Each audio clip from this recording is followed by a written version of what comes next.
Good morning, everyone. Welcome to my channel. Oh, the prompt lace. Okay, your favorite lace. Well, what can I say? I just started grabbing everything and throwing it towards the camera here. So we'll work through it, but I'm going to start with my journal first because I think this is the perfect prompt to create a antique vintage lace sampler. Okay, so like what the salesman would have turned up to a haberdashery store and the owner would have flipped through all of the laces, would have touched them, would have thought about how much yardage they'd like and then placed their order. So I'm thinking of creating a signature for my journal of vintage laces. So the first thing is lace. Got plenty, no problems. I think Rachel and Sarah are the queens of lace and I'm the princess of lace. I'm sort of over the hill and around the corner in a smaller castle, chateau with a small collection of some beautiful vintage laces. So I'm very excited to actually stop for a moment, take some of them, pin them down into a sampler, and then I know I can go on forward to different crafts in the future, knowing that I've got an example of each of them recorded. So I was so hoping that this particular prompt would come up fairly early because, you had to guess this one. So I'm going to start delving into these particular laces. But what I want to do is, because it's a sampler, the salesman would have had the names on all of them. That's where I'm going to need a little bit of help. So what I'm thinking of doing, I noticed when I was showing these in the video when I came back from Paris, quite a few of you commented that's such and such from Denmark, that's such and such from Sweden, that's a German lace. Oh my goodness, that was such a help. So what I'm thinking of doing when it comes time to placing these pieces down, which will probably be video 2 or 3, like it's going to take a bit of time to make this, I thought I would choose a lace and then add a number to it. Let's say it's, where's a pen? Do I have a pen? Oh, of course I don't have a pen, but let's say when I'm organized, I'll have a number 1 and I'll choose my piece of lace and I'll just pin it to that. And then if you guys could help me, if you know the name of the lace, it might be some handmade technique of lace. If we don't figure them all out, it's not a problem. I'm sure tags fall off of sample books. So I'm sure the salesman was a bit of a dodo, and when the haberdashery person viewed the contents of the sample book, they probably knew more than the salesman, to be honest. But anyway, let's hope he was a good salesman. So I'll number each one so that in the comments, if you recognize that lace as something that may be from a family continent or country within your family, please let me know. But we'll get to that. That's going to be sort of the final stage when we get to play with the pretty laces and lay them all down. I do know that this is a combination of French and Italian lace. Having said that, a few of you have pointed out that some of these are from other countries. And then I have a little stash of German lace. We're assuming it's German lace, but we'll get to that. Now, the other thing I want to do in this composition of the sampler, I'll get to that. First of all, I found this in my cupboard. You know, those scrapbook papers that we don't seem to be using anymore. Whether I use it or not, I'm thinking I might, because there's certainly some papers in here that might be good to line the inside of my book. So I will be, at some point, meandering my way through this pack and choosing a couple pages that I think, yeah, see that there's got Grand Bazaar, and it's talking about haberdashery threads, goods. Yeah, I think some images from this, like look at the scissors. There's scissors there with a rose.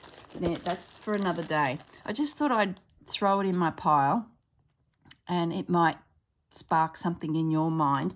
Even your printed papers from kits, digital kits you've purchased. A lot of the designers have done specialist haberdashery type artwork. So if you are doing a journal, you might want to look those out and be able to include some ephemera like pockets, tags, you know, like get it more into a journal style with your fabric throughout. So I just thought I'd show you that. It's a Stamperia is the brand. I don't think I've had it long. I think it's probably about 18 months. So whether it was old stock that I picked up in a shop, sometimes that happens a bit. But yeah, I haven't had a chance to Google that. Now, in the process of doing this next signature, we will also sort out these onto their signature. So it's time to do a little bit of work in our journal. All right, I'm still not sure what I'm going to do with the stitching in of the signatures. Oh my goodness, it's so beautiful. Anything's really going to cover it unless I do an accordion style journal. You know, the pages come out like an accordion and this literally just becomes a bit of a wrap. That's possible. So I've got this page, this cover I got from Rachel. So I've got this beautiful page here. Sort of don't want to lose that. That's got potential to put a piece of stitching on it. Maybe a prompt. There's a beautiful watermark there. Maybe you can have little vignettes of stitching on it. Is it strong? Strongish. Maybe it just needs a little bit of reinforcing with some fabric through here. So, okay. Now, in the vein of the journal concept, I want to build up, actually hold that thought because I still haven't thought. This is a journal I created a little while ago, and it was a celebration of my wedding and the bridesmaids. And what I found was when I was cleaning out Grandma's sewing room, the pattern for my bridesmaids' dresses was in her cupboard. Of course, she squirreled everything away. So what I decided to do is create this little journal. These are some of the little sewing notions that were in her old Singer sewing machine drawers, and also just around her room. So I had a lovely little collection of hook and eyelets and, you know, very much back in the day. Just reading Made in England. I had some ephemera from a kit that was very much sewing related, and in the pockets throughout the whole journal, these are the pieces of pattern used to make the bridesmaids' dresses. So they're sort of scattered through it. Now I'll skip through quickly. So I just thought it was a lovely spot to put the whole memory of all of the bits and pieces.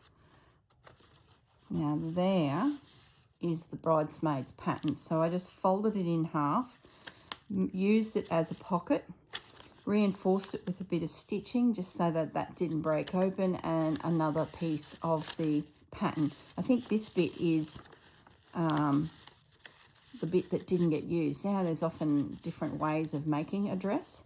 So that's the bridesmaids' dresses there. They had these big, can't you tell I was like in the late 80s, early 90s when I got married. So it had a bustle.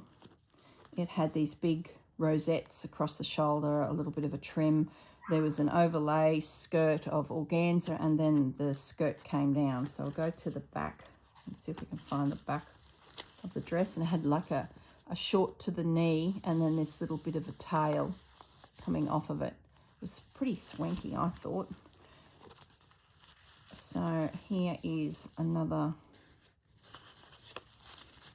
piece of ephemera. What was this? So this is the little instructions for a particular needle. A needle threader. She must have bought to go with her Singer sewing. Yeah, this was a needle, threading the needle apparatus instruction. So that is in here. So it's just a lovely way that if you've got some bits and pieces from somewhere in your history of your sewing career or your wedding dress, or make a little journal and pop it all in there, because, you know, this whole thing was based on just finding this one pattern. Find some scrapbook paper that really represents drafting patterns and sewing. There's heaps of it out there. A few pockets and tucks. So that's the instructions to actually put together. Gosh, to put together the actual dress. I just cut them down and made them actual pages within the journal. So I only used a few pieces of scrapbook paper. Got some more snaps. I could not think of that word the other day in a video. Snaps. Snaps. Why did I forget that? Here we go. This was my bridesmaids. So they had a base of the black, and then this pop of this magenta was the swish of fabric over them, the roses down the trail. Just, yeah, beautiful. Looks so good. We had a afternoon, evening wedding, and as the lights set, just they look so beautiful. And there's a bit of an overview of the front. It had like this apron effect. That was in this pink.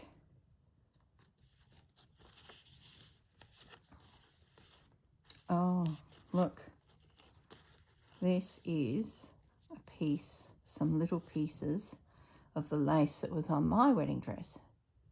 So they're in there as well. There's no pattern for my dress because it was an image that I found in a magazine that Grandma recreated. We'll visit that story another day. It's all about the bridesmaids today. So just a little... Oh, yes, this was gorgeous when I found this. Okay, let's have a little look. So, this is the notes that she took when she was working out how much fabric to buy for the bridesmaids. So she's got 1.5 meters of basic black, 3 meters for 2 basic blacks, 3 meters of lining, 3.5 meters of the 2 in the chiffon organza, 1 meter for cummerbunds, and she's written 18 plus 13 plus 33, 37, 37, 37, and 111. Don't know what that refers to. Might be the making of the cummerbunds and the flowers. So she's got 2.6 by 30 by 2, 3 by 50 by 2, 1.4 by 70 by 2, 7 meters by 350. So whatever that meant. So there's Grandma's handwriting as she worked out on a calendar in 1991 from Kingaroy chemist. Isn't that just precious? But she's even sketched on the back. Oh my goodness. I've never noticed that. Huh. She's done a little... I never knew that. Oh my goodness. Maybe I noticed it and have forgotten. Now the next piece, this is her final list. So she's nutted it all out. Gosh, wedding dressmaker, I tell ya. 7 meters of pink, 4 meters of the organza chiffon, 3 meters of the black with the basic fleck, and 1 meter of, don't know what that word is, 1 meter extra for, cummerbunds, 4 meters. So she knew what she was doing. So those two little pieces, the shopping list, I've just attached over there with a little paper clip. Isn't it just gorgeous? Like, oh gosh, I miss her. More of the pattern, just did a little side tuck in there. And then in the back is a little envelope that I used to put the last few bits and pieces of the pattern that came from the whole pattern book. So there you go. That's my little journal celebrating my bridesmaids. So I thought somewhere on my mannequin, maybe I can make a purse that this could slide into. So the sewer's journal, so to speak. I don't know. When I saw it in the cupboard, I was like, oh, that's right. It's got the bridesmaids details in it. So maybe this could go into a satchel, and the satchel then give me more space to put more of the prompts. So that was my thought with that. So anyway, I'm getting sidetracked and we're not achieving much.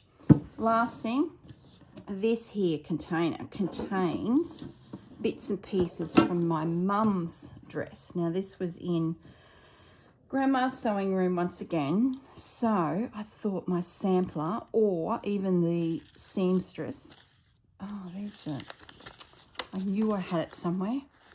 I found this in my cupboard up at the farm. This was always on my Duchess set, and I found it in the cupboard up at the farm, and I've brought it back to Brisbane, and I knew I had the instructions of where Grandma actually made it. Oh, excellent. Look, she can see where she's worked out all of her greens and her pinks. Oh, gosh. This is the lace that was used to make a long slimline jacket over my mum's wedding dress. So let's have a look in here. There's my mum when she was starting nursing. Here is, photos are so faded. I don't know if you can see it. It's like an overcoat that went over a simple dress. It was like a big long jacket that went to the ground, made in these little flowers. And that was her bridesmaids. So we both had a touch of black in our bridesmaids. Where are the girls? Look at those stripes. They had a panel on the side and then the stripes went across. So if the girls ever did a prompt favourite fabrics, I'd have to include some of these little bits and pieces. So that has to be added somewhere in my pieces. I don't think it'll go, well it might, maybe it'll go into my sample book, or maybe it'll go straight onto the Mannequin. Who knows? So that's joined the group. Now, let's get down to how we're going to do this sampler. These are two things I grabbed out. I found some more pattern.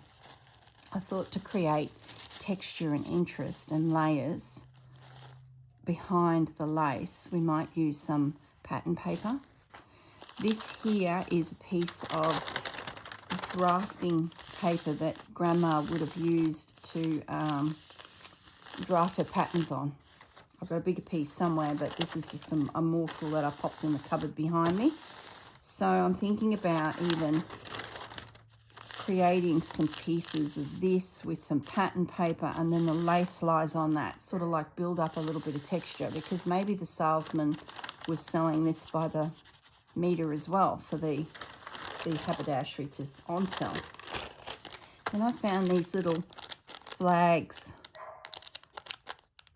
in my cupboard, and I thought maybe I could write the name of the lace if we can figure it out, or even the country. If there's a lace that we just, no one comments on and I'm not sure, I'll just write France. And they could be pinned to the sampler so that the salesman knows, you know, what he's got to sell. So I'll pop them aside for a moment. I then grabbed out my scrap bits of linen because I want to create my background, and then the laces would sit on that. And I really want to use some of my special pieces that I got from France and some that I've been sitting on from Rachel in Italy. So for example, we would layer a portion of the lace on there, like we might do a few. I think I want to do gaps between them. I don't want to crowd it. I don't want to do a cluster. I think the Mannequin might be a cluster. Like, see, they're starting to disappear. I really need to create something, and then I've got them as my memory, other than scattering them to the wind. So we've got a little selection of little laces. We've got some bigger laces. So I've got plenty to work with. So that will be how I'll do it. And then, like I said, I will pin a number to it, number 1. And if you guys know anything about that or recognize it, in the comments you would say number 1, such and such. But don't do that yet. Wait till we, you know, make the final selection of laces. first thing first, we're working back, which is just typical me. I know what I want in my head. We've just got to work back to, you know, pulling it together into something. So, calico, where are you? Here it is. We need a base. We need a base. So let's get our calico out. I'm going to have to create a bit of space here. Put the lace away, girls. Don't need the lace yet.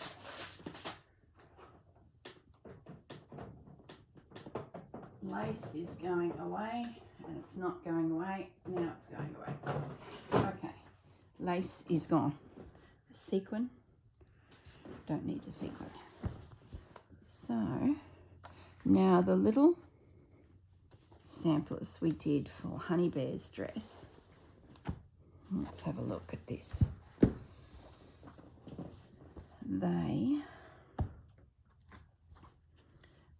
I'm just going to rip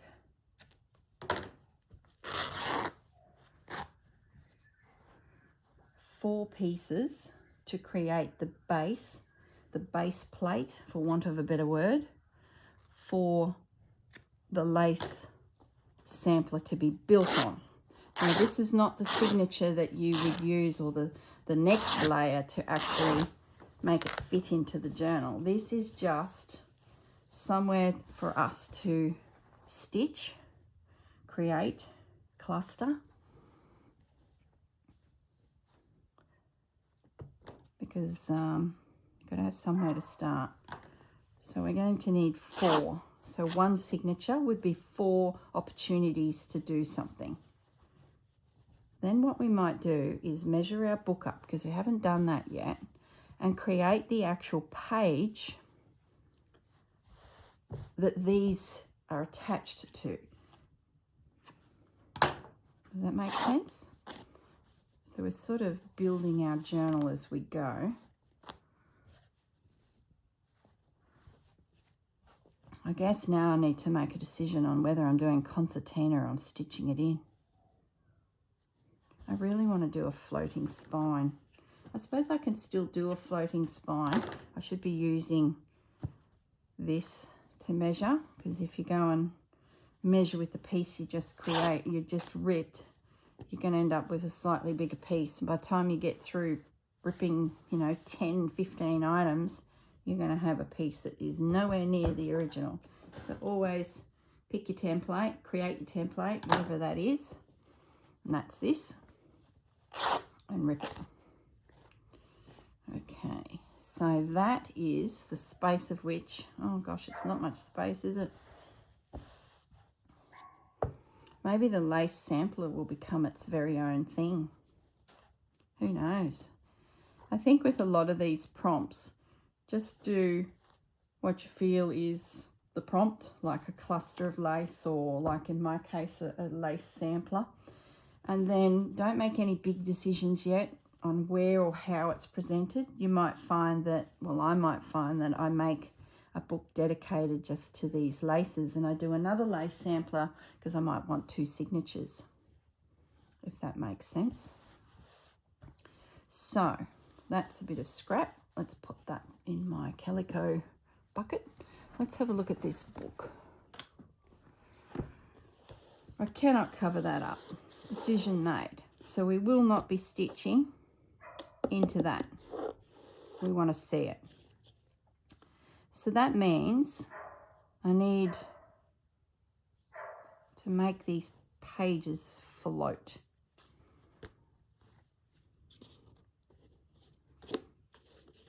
So they're pretty close actually to the right size. So I think, oh, I got a story to tell you. This here.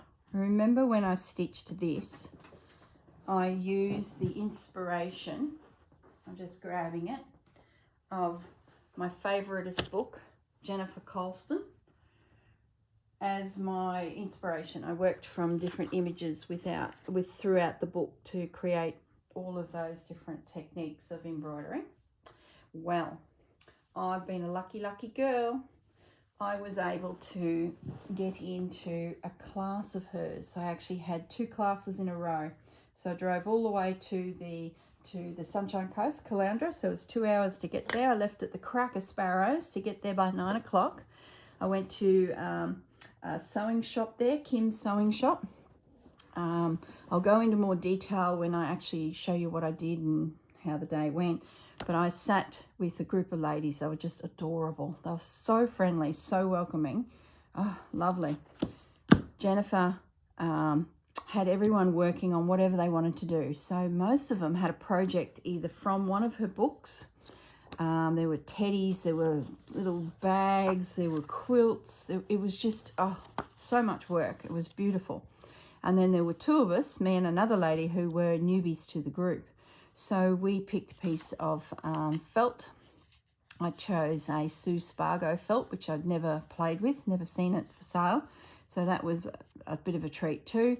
And then away we went, and Jennifer would create a sketch for us, like a swirly line, and then away we went. And she'd come by and say, right, I want you to do this stitch, this stitch, and this stitch. So it was fantastic. I was so exhausted by the end of it. I didn't even get to the last 20 minutes of the day. I said to her, I've got to do some shopping, and then I have to drive back to Brisbane. So it was another 2 hours back, and the traffic was horrendous. So I still feel like I got my money's worth, let me tell you. And I booked in for another 2 classes in August. So, so pleased. So I've got a lot of homework to do on this stitchery. I'll show you. Look, I'll show you. I can't not show you. I'm just, let me show you. How sidetracked are we getting? But it's sort of all connected, because I really want to keep doing some of this unique style of embroidery on Honey Bear. So her dress will have all of this type of embroidery all over it. So there were stitches that she showed me, and I was like, and it's nearly the stitches we all know to some degree. I don't know the names of them. I remember doing them somewhere, but I just don't know the name. And then the other thing is how to stop what you're doing and start a new stitch, but you might be still in the same thread, or change your thread. It's the composition. It's the layering of them together to make something interesting. That's the girl's talent. She showed me this rose. I'll show you. All right. Detour. This was going to be a separate video, but nah, we're doing it now. So these are the ribbons that she recommended, Colour Stream, and they are based in Australia, this company, actually based in Queensland. So that was exciting, and the lady that has this company does retreats, so that was exciting. I haven't looked into that myself yet, but these were the beautiful ribbons that I'm going to be using in the future on the project. So I chose a dark grey. I thought that'll give me a nice base. Now the first one she gave me to do, so we've sort of got these swirly vines coming in, and I've got to add to them. So I'd get it started, and my homework is to finish what we started on all of them. So let's start with this guy. Don't ask me the names of them. I've already forgotten. I bet Jennifer's watching this going, that girl. That's because I talked too much and I didn't really listen. Yes, I did listen. I just can't remember. I told her I'd remember everything till about 8 o'clock that night, and it was gone. That's it. Thank goodness she's got a book, so I'll be able to look them all up. So this was building on a basic stitch, adding some little individual stitches. Then she pulled the ribbons out, and I did a rose, a little stacking rose. Oh my goodness, I will use it in the future. Don't worry, don't fret. Too much to go through today to be showing you some stitches, and they'll just turn up in my projects because this is my chance to sort of increase my embroidery stitch repertoire. And it's not only learning the stitch, anyone can do that. There's videos everywhere. Christine is going through stitches at the moment, so there's resources that are fantastic if you can't get to a class of an embroiderer. The next level is how do you build it up together to make something interesting. Then we pulled out wool, and this was a twisted chain or a twisted lazy daisy. No, it wasn't a lazy daisy. It was a twisted chain stitch. Everyone in the room was like, oh, that's a tricky one. And it was. But once you get it into your brain, this little hook, this little turn that you create, oh, brilliant. I loved it. And it just looks so effective. And then we came through and did a little stitch into it. See that little guy there? Brilliant. And then some little buds and then some little fireworks. Like, oh, man. As you can see, I was in seventh heaven. What did we do next? We then went to this.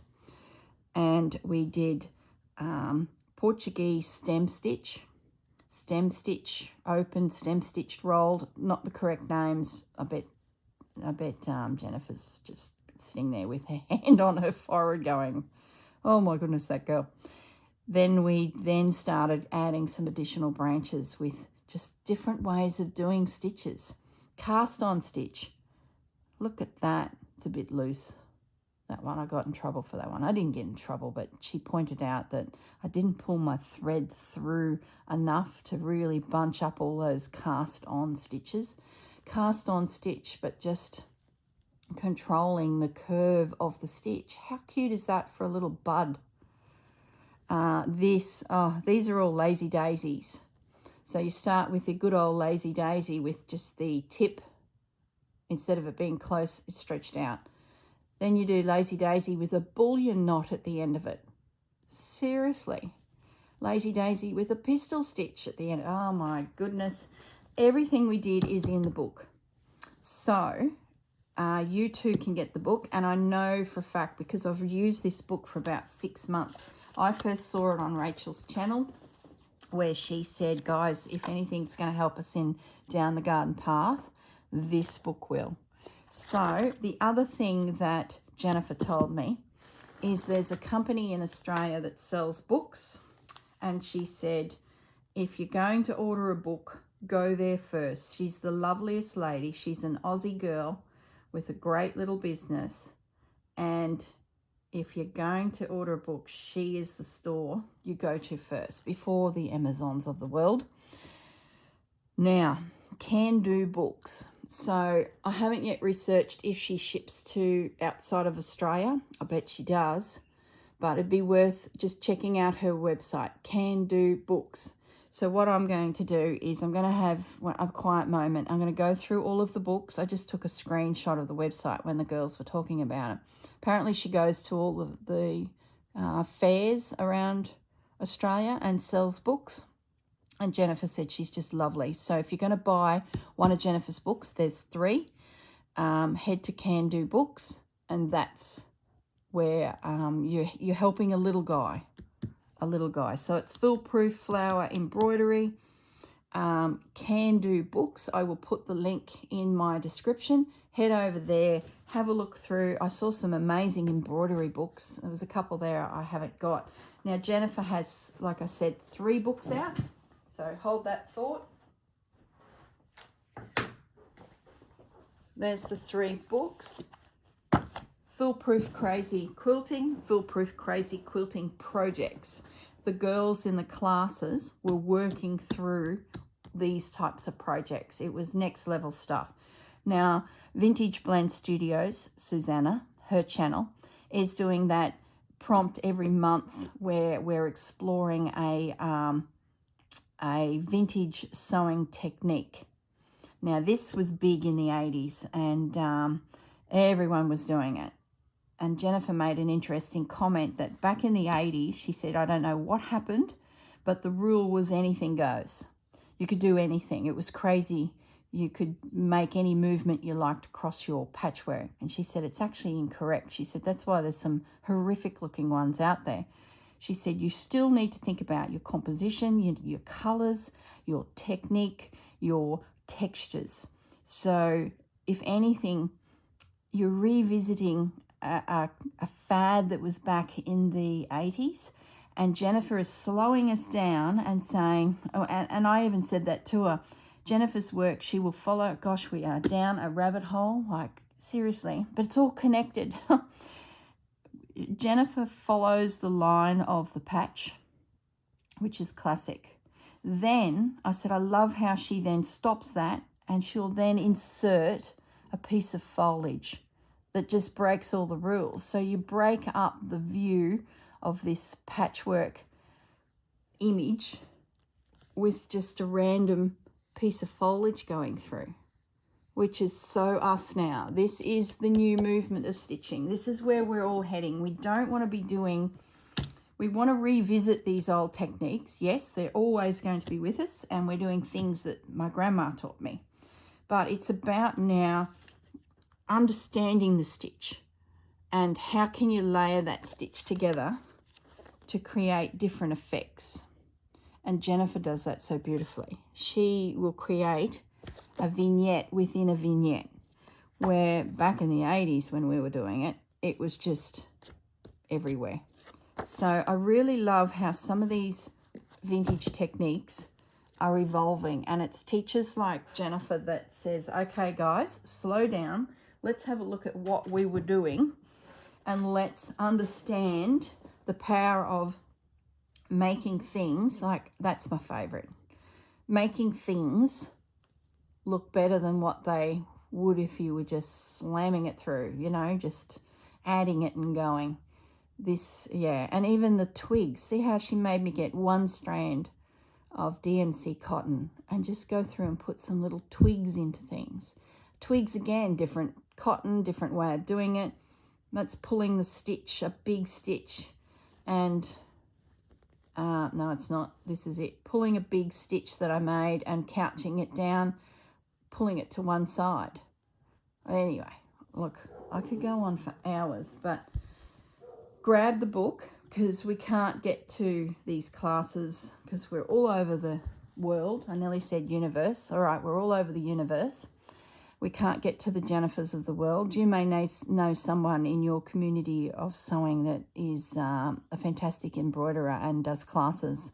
If you can, get in and do some classes. It just expands your brain a little bit. So that was my day. I had a fantastic day, and I've booked another 2 classes. So I'm not sure how many more I'll be able to get to because, you know, Santa gets pretty busy in my world. So, yeah, we'll see. I've definitely got another 2 booked anyway. And I've got to work on all the greenery and come back, and she's going to start with the flowers, hence why at the end of the day I picked some colours with Jennifer that she wants a little bit of brown in there, so I got a little bit more green to work with. Gosh, they're so yummy. And then we started thinking about the colours that would, you know, pop on it. Oh, beautiful. Anyway, so can do books. If you haven't got Jennifer's book yet, do yourself a favour, because this piece we're working on, the treasure hunt, you know, what if the girls come up with favourite stitches? Like, we've all got stitches that we just do every time. There could be a little area on our sampler that is your favourite stitches. Or you might, within instinct, you'll create a cluster of lace, and then you might do your favourite stitch to attach it, whether it be a running stitch, rows of it like camphor stitching, or seed stitch, or blanket stitch. Like, it's all connected. Anyway, stop talking, Corrine. Now, what are we going to do with this journal? We're going to do concertina.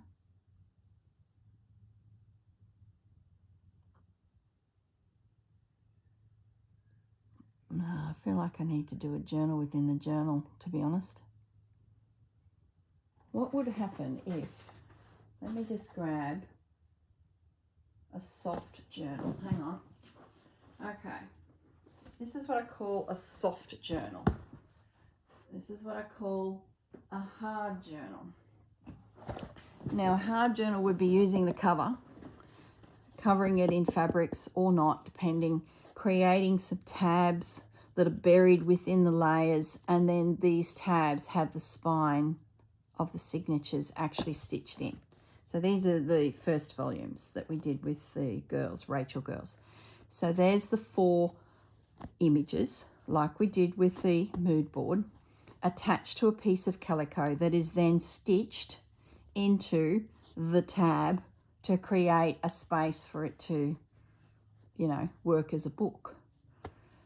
I don't want to cover my spine, so I can't do this, but maybe this one is I've created a book all soft and mushy, so there's no hardness here.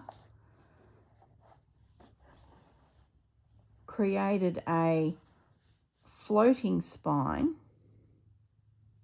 No, I didn't in that. I actually layered all of the signatures. So there's the signature again, you know, the mood board, the 4 images. I laid them all on top of each other. This is an Anne Brooks technique, and stitched them together down the whole length of the spine. And then the front pages, this one and this one, are attached to another big piece of fabric.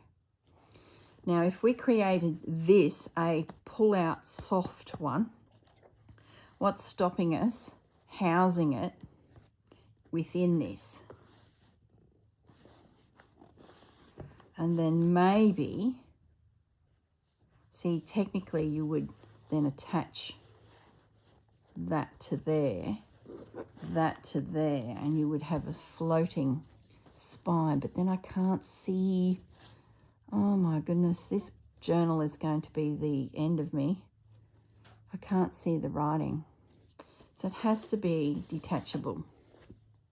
We tidy this up, we embellish, we then have this journal sitting within the old girl. I think that's how it's going to have to be. So I think I'll continue to make them as individual signatures. Then we'll work out how we're going to bind those signatures together, whether we do this where we lay them all on top of each other and run a stitch down all of them so they become one, or I could potentially still do a tab scenario and they're all stitched in. You can see them all in there, all the different signatures, but it wouldn't have the hard cover, so to be all soft and mushy like this one. I think that's how I'm going to go, because I really enjoy the tab, because I love seeing all this where there's like little view into the side of it. I think that's what we're going to do, guys. We're going to make this style with the tab soft like this, nice and squishy, and it's going to nestle inside this antique book cover. Decision made. That's how we're going to do it. And then we'll do some light embellishment. There might be a prompt that gives me an idea for, you know, adding to the cover. Oh, finally, I've made a bloomin' decision. So, all right, book can go away. We don't need that now. Good, because the more I fiddle with it, the more there's chance of me damaging it. So, we need a signature of which these are attached to. I'm going to make it slightly bigger than my piece here, because I want layers of yumminess hanging out behind my stitching.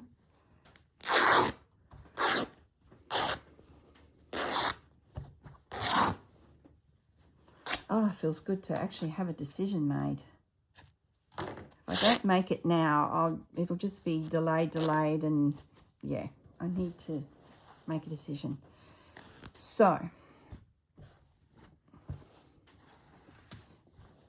this is our signature base. So there's our fold. Now you could do double the fabric, as in 2 pieces. I might just grab that book just to make sure we're right. If you put 2 of these together, I'm going to rip that through there. You put 2 of them together back to back. You then can attach your pieces of embroidery. Just want to make sure that's correct size. So I'm just going to lay it. Yeah, that's pretty close. In the past, I would rip 2. Let's do it, because I don't think I will this time. I think this book's going to get pretty bulky pretty quick. So I'm going to use 1 piece of calico or muslin for my signature base. We'll call it the signature, and then we add our embroidered panels. So in this book, I had 2 pieces of calico. I'd stitch this guy on one, then stitch this on another, and then the 2 would be sandwiched together to hide all my threads. That's classic me creating a journal. That adds bulk. And I am restricted here by this spine. Those I weren't, because I did the tab at the end, so I had plenty of space. So what I'm going to do is this will be one signature. This will be the second signature. So already I've reduced my thickness. They will then be somehow joined, and it'll be a tab. I'm going to do a tab. I won't say that sentence again because I've just made a decision. It'll be a tab here, here, and here to join it all together. Now this first signature is going to have these. So let's pin them on, and then I can stitch them into position so it's done. So I'm going to have that one as my first one. Where are my pins? Are you serious? I've left my pins with my sewing in the other room. Let's imagine that that's pinned onto there and stitched, little invisible stitches. Some of you guys would already know this. You'd be thinking, all right, Corrine, I'm heading off to go and vacuum, start the washing.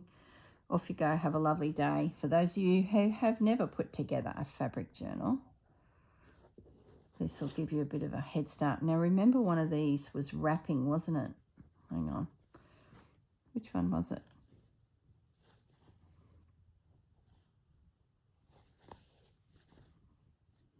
Is that.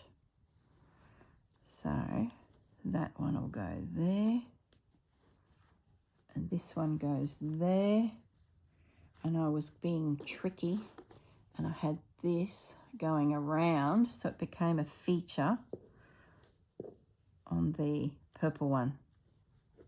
So those, let's now imagine that they are all attached, and that is the first signature ready to go into my book. So there's some homework for Corrine to do, like she needs it. Stitch them together. Pop that over there.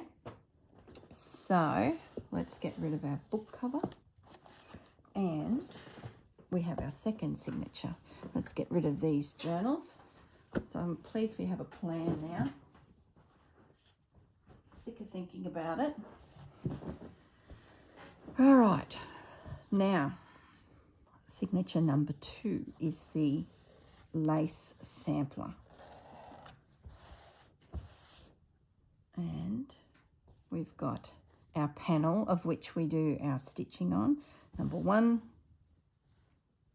number 2, number 3, number 4. So you get the building of it, I guess, the concept of the building. So let's just put that aside and have a little think about our fabrics. How are we going for time? Oh, we don't have much time. All right, we'll have a tiny itty bitty play, but the next video we will focus. We'll actually do something constructive, but I did make a few decisions. So the plan will be just to layer down these beautiful fabrics, and I'm going to cover my background because I don't want to see it. The plan will be to keep, I think, a very lineal, I think a very lineal line. We sort of want to make it look like they were in the factory, they were working out their samplers for the season, and they were too tight to go and buy some decent fabric. So they've gone through the scrap bucket and they've pulled out, oh, look at that. It's already attached. Oh, wonder what that was all about. Someone has stitched on that piece. Oh, is that a pocket? Oh, look at that. This was a little pack I got from my retreat with forage, and that's already pre-stitched. Honey Bear, where are you? I think you just got something. Or the Mannequin. Put that aside.